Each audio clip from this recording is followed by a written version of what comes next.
Deixe seu like e se inscreva no canal para ficar por dentro de novas atualizações sobre isso.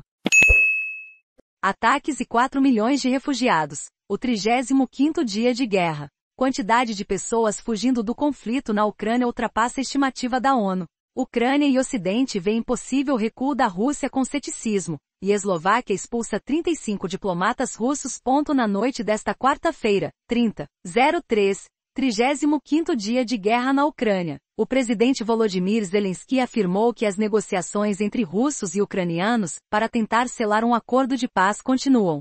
Em um pronunciamento televisivo, Zelensky afirmou, no entanto, que até agora as conversações são apenas palavras, nada concreto. Ele também disse que as forças ucranianas estão se preparando para novos ataques de forças russas na região de Donbas, no oeste do país. Mais cedo, Zelensky havia demonstrado ceticismo quanto à retirada de tropas russas dos arredores da capital Kiev e da cidade de Chernigo, no norte da Ucrânia. Ele disse que não havia motivos para crer que Moscou reduziria, conforme anunciou, a ofensiva no norte do país, considerando o que tem sido observado até o momento. Podemos chamar os sinais que ouvimos nas negociações de positivos, mas esses sinais não silenciam as explosões das bombas russas, afirmou, em pronunciamento feito por meio de um vídeo. O inimigo segue em nosso território, disse Zelensky, acrescentando que as forças ucranianas conseguiram forçar a retirada russa das proximidades de Kiev e Chernigo por meio de ações efetivas e coragem. As declarações do presidente ucraniano esfriaram o otimismo gerado pelos possíveis avanços nas negociações de paz entre Rússia e Ucrânia na terça-feira, após 5 semanas de uma guerra que já deixou milhares de mortos e fez com que quase 4 milhões de ucranianos fugissem do país.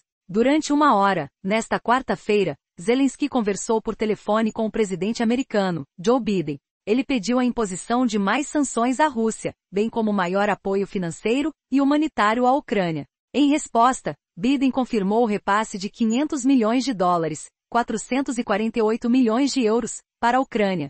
O presidente ucraniano solicitou ainda o fechamento de todos os portos da União Europeia, inclusive a Noruega, para navios russos. A União Europeia, e espero que também a Noruega, precisam banir navios russos de utilizarem portos europeus pelo mesmo período em que estão bloqueando nossos portos, afirmou em vídeo. Mesmo com promessa de recuo, ataques continuam. O governador de Chernigo, Vyacheslav Chaus, disse que a região foi atingida por bombardeios durante a última madrugada. Embora o Kremlin tenha anunciado na terça-feira que diminuiria os ataques e as atividades militares na área, localizada no norte da Ucrânia. Em um vídeo, Chaus argumenta que locais que abrigam civis foram destruídos, incluindo bibliotecas e centros de compras. A diminuição da atividade na região de Chernigo foi demonstrada pelo inimigo realizando ataques, inclusive aéreos em Nizhyn, e durante toda a noite eles atingiram a cidade de Chernigo, afirmou Chaus. Em Kiev, oficiais disseram que os ataques nos arredores da cidade também continuaram, apesar das declarações russas feitas no dia anterior. O governador da região de Khmelnytsky, no oeste da Ucrânia, disse que as forças russas atingiram instalações industriais da região em 3 ataques realizados durante a noite.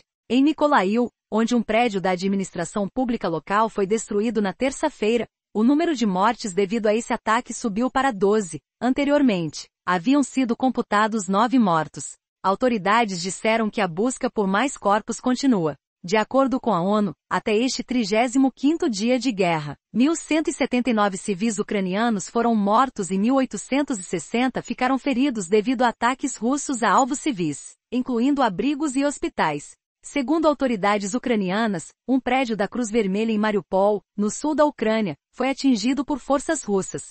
A Alemanha aciona plano de emergência para gás. O ministro da Economia e vice-chanceler federal da Alemanha, Robert Habeck, acionou nesta quarta-feira o nível de alerta inicial do plano de emergência de gás do país.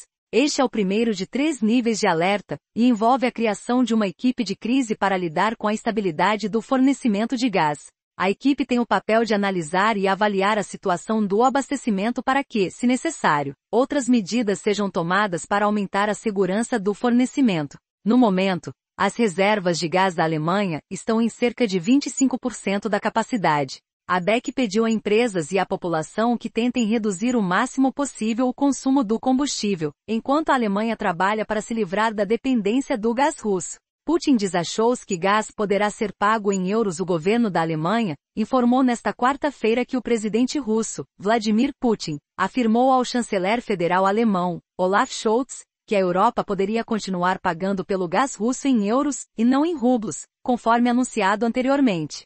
O porta-voz do governo alemão, Steffen Hebestreit, disse que Putin havia dito a Scholz que os pagamentos da Europa no próximo mês continuariam a ser feitos em euros e transferidos como de costume para o Banco Gazprom, que não é afetado pelas sanções. Desta forma, o banco converteria os pagamentos para rublos, conforme informou o porta-voz, citando Putin, que teria solicitado a chamada. Hebestreit também disse que, segundo Putin, nada mudaria para os parceiros contratuais europeus, quando o novo sistema entrar em vigor, em 1º de abril. Ministra da Defesa alemã fala em união da OTAN nos Estados Unidos em visita aos Estados Unidos. A ministra da Defesa alemã, Christine Lambrecht-Lambrecht, reforçou que a Alemanha, a Europa, a OTAN, e consequentemente, os americanos estão mais unidos do que nunca, após encontro nesta quarta-feira com o secretário de Defesa dos Estados Unidos, Lloyd Austin. Lambrecht-Lambrecht também destacou que o presidente russo, Vladimir Putin, não conseguiu dividir a OTAN e a União Europeia. Estamos juntos e somos parceiros fiéis. Nossos aliados da OTAN no leste europeu, em particular, podem ter certeza disso, disse, reforçando que a amizade entre Alemanha e Estados Unidos caminha lado a lado com a cooperação de ambos os países em questões de política e segurança, tal qual os presidentes dos Estados Unidos e da Ucrânia. A ministra também mostrou-se cética quanto ao aceno russo de diminuir os ataques nos arredores da capital Kiev e nas proximidades de Chernigo, no norte da Ucrânia. Christine Lambrecht-Lambrecht também teria declarado que não tem nenhuma objeção a respeito da hipótese da Alemanha enviar mais armamentos à Ucrânia. De acordo com informações divulgadas nesta quarta-feira pela mídia alemã, o governo do país está preparando novos repasses de armas para o exército ucraniano. A remessa poderia ser composta de bazucas, morteiros e drones. O governo alemão teria uma lista de armas no valor de 300 milhões de euros, segundo o jornal Süddeutsche Zeitung, que poderiam ser repassadas ao exército ucraniano em curto prazo.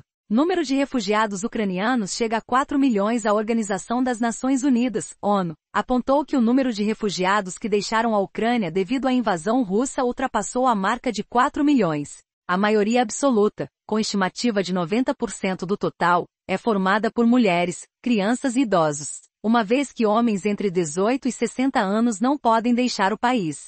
O Alto Comissariado das Nações Unidas para os Refugiados, ACNUR, informa que 4.019.287 pessoas fugiram da Ucrânia desde o início da guerra, que começou dia 24 de fevereiro.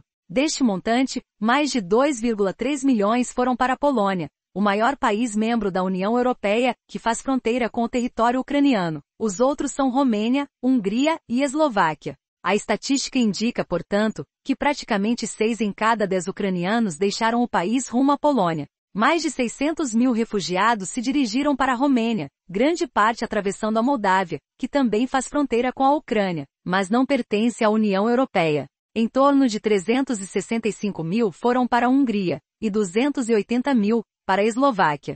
A Rússia teria recebido 350 mil ucranianos, e Belarus, pouco mais de 10 mil. A velocidade e a consequente escalada do êxodo ucraniano não acontecia na Europa desde a Segunda Guerra Mundial, de 1939 a 1945. Os dados divulgados nesta quarta-feira superam inclusive uma estimativa feita pela própria ONU antes do início do conflito. A organização havia previsto que a guerra poderia acarretar justamente em torno de 4 milhões de refugiados. Eslováquia expulsa 35 funcionários de embaixada russa depois de Holanda, Bélgica, República Tcheca e Irlanda terem expulsado diplomatas russos por atividades suspeitas na terça-feira, 29/03. A Eslováquia anunciou na noite desta quarta-feira que expulsou 35 funcionários da embaixada da Rússia por suspeita de espionagem. O primeiro-ministro, Eduard Heger, justificou a atitude como um passo de autoproteção para a Eslováquia. Os 35 diplomatas que estamos enviando agora para casa não excederam apenas nossas relações bilaterais atuais, mas representaram um risco de segurança intoleravelmente alto, disse Heger à agência de notícias estatal TAR. O Ministério das Relações Exteriores da Eslováquia espera que as relações entre os dois países só voltem a melhorar quando a Rússia terminar a guerra na Ucrânia e seus diplomatas atuarem conforme a prática normal. Em 14 de março, a Eslováquia já havia expulsado 3 funcionários da embaixada russa por suspeitas de espionagem. A essa ação, a Rússia respondeu expulsando 3 funcionários da embaixada da Eslováquia em Moscou na segunda